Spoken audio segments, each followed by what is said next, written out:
TV news सबसे तेज। हमारे चैनल को देखने के लिए लाइक करें, शेयर करें और सब्सक्राइब करें और देखिए आज की ताजा तरीन खबर। भिवंडी तालुका ग्राम पंचायत धामने गांव में अखंड हरिनाम सप्ताह का आयोजन के अवसर पे भव्य पालकी का आयोजन। हम आपको बता दें कि सभी ग्रामीण के लोग जो है कि पालकी में शामिल हुए थे। आप देख सकते हैं किस तरह से हरि भजन गाते हुए लोगों ने पूरे गांव में पालकी का भ्रमण किया। नाचते गाते हर्षोल्लास के साथ पालकी का आयोजन संपन्न हुआ। उसके बाद से कीर्तन का भी वहां पे आयोजन हुआ, जहां आप पूर्ण ग्राम पंचायत के लोगों को देख सकते हैं। पालकी दो एकदम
अरे ऐकच होत नाही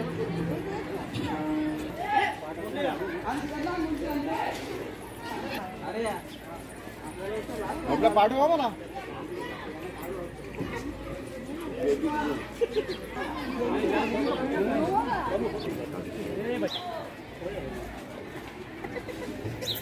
पालखी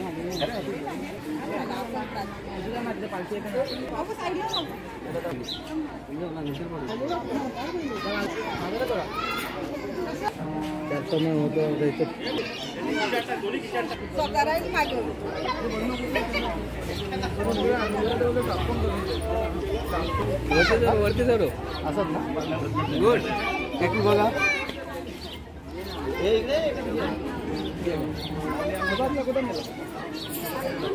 गरम झाले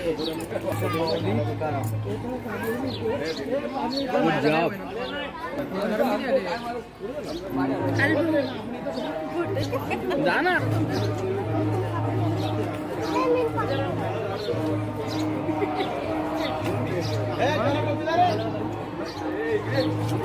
इकडे खांद्यावर आता आपण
अखंड हरिनाम उत्सव आमचे प्रेरणास्थान मार्गदर्शक हरिभक्तीपरायण जगन्नाथ महाराज पाटील यांच्या मार्गदर्शनाने सुरू झालेला उत्सव, या उत्सवाला 19 वर्ष आज पूर्ण होत आहेत आणि या उत्सवात सर्व धामणगाव मोठ्या उत्साहात सहभागी असतो. खास करून तरुण मंडळी, आमची वारकरी मंडळी नेहमीच पुढाकार घेऊन हा उत्सव साजरा करत असतो. पण यावर्षी काही दुःखद घटना आमच्या गावात, थोडी संख्या कमी आहे पण उत्साह मात्र तोच आहे. आणि हा उत्सव आणि त्याची परंपरा ही टिकून राहिली पाहिजे आणि देव देश आणि धर्माची परंपरा जी आहे, शिकवण जी आहे, याच्या पुढच्या पिढीला कशी मिळेल हेच आम्हाला पाहावं लागेल आणि त्या अनुषंगाने हा उत्सव उत्तरोत्तर कसा वाढत जाईल हेच आम्हाला बघायचं आहे। वारकरी संप्रदाय म्हणजेच धर्म आहे असं मी मानतो, कारण महाराष्ट्र आणि हा देश जेव्हा पण संकटात होता तेव्हा वारकऱ्यांनीच भगवा हाती धरून या देशाला, या महाराष्ट्राला वाचवलेलं आहे आणि तीच परंपरा आणि आम्ही पुढे घेऊन जात आहोत आणि आमची पुढची पिढी ही परंपरा पुढे घेऊन जावं, हे लहान मुलांवर चांगले संस्कार व्हावे अशीच आमची नेहमी इच्छा असते आणि त्या निमित्ताने आमचे प्रयत्न सुरू असतात। ह्या उत्सवाचं हे 19वे वर्ष आम्ही साजरं करतोय। अविरत असा अखंडित असा हा चाललेला उत्सव आणि ह्या उत्सवाच्या निमित्ताने गावामध्ये किंवा इतर परिसरामध्ये आपल्या ह्या कार्यक्रमांच्या अनुषंगाने जो धर्माचा प्रसार किंवा संस्कृतीचा प्रसार किंवा आपल्या येणाऱ्या भावी पिढीवर जे संस्कार घडावेत याचा प्रयत्न हा सतत चालत आहे आणि ह्या अनुषंगानेच आपण प्रत्येक वर्षी ह्याच उद्देशाने हा कार्यक्रम सादर करत आहोत आणि जसजशी वर्ष होत चाललेत, जसजसं हे आमच्या उत्सवाचं वय वाढत चाललंय तसतसं मॅच्युरिटी वाढत चालली या कार्यक्रमाची आणि आज कोणत्याही युवकाला किंवा कोणत्याही आपल्या वारकऱ्याला सांगावं लागत नाही की हे काम तुझी जबाबदारी आहे ही पार पाडावी म्हणून। आपण आपल्या पद्धतीने सर्वच जण एकमेकाला सहाय्य करून खूप मोठ्या उत्साहाने हा कार्यक्रम पार पाडतात आणि हे बघून आम्हाला खूप आनंद वाटतो की माझ्या गावात हा 3.5 दिवसाचा उत्सव इतक्या उत्साहाने, आनंद, हर्षोल्लासाने साजरा होतो। ह्या गोष्टीचा आम्हाला खरंच खूप खूप आम्ही अभिमान बाळगतो की असे सप्ताह किंवा असे उत्सव आजूबाजूलाही ह्या परिसरात व्हावेत ही इच्छा आहे। एवढं बोलून मी थांबतो। जय श्रीराम। श्री क्षेत्र रामनगाव इथं मी दरवर्षी येत असतो, परंतु या सप्त्याचं वैशिष्ट्य म्हणाल एक भव्य दिव्य आयोजन आहे, नियोजन आहे आणि मी जेव्हा थोडासा गावाचा सर्वे केला की प्रत्येक घरटी ही मंडळी 1000 रुपये काढत असते, कारण धर्मामध्ये आपण धर्माच्या कामामध्ये आपण काही देणे करू लागतो हे मला आज शिकायला मिळालं। मी अजून इथं कोणी सरपंच त्यांना आवाहन करीन की बरेचशा गावोगावी लोक ग्रामपंचायतर्फे देणगी देत असतात, तसा एखादा विचार ग्रामपंचायत केला धर्माचं काम करण्यासाठी तर खूप चांगला होईल। ह्या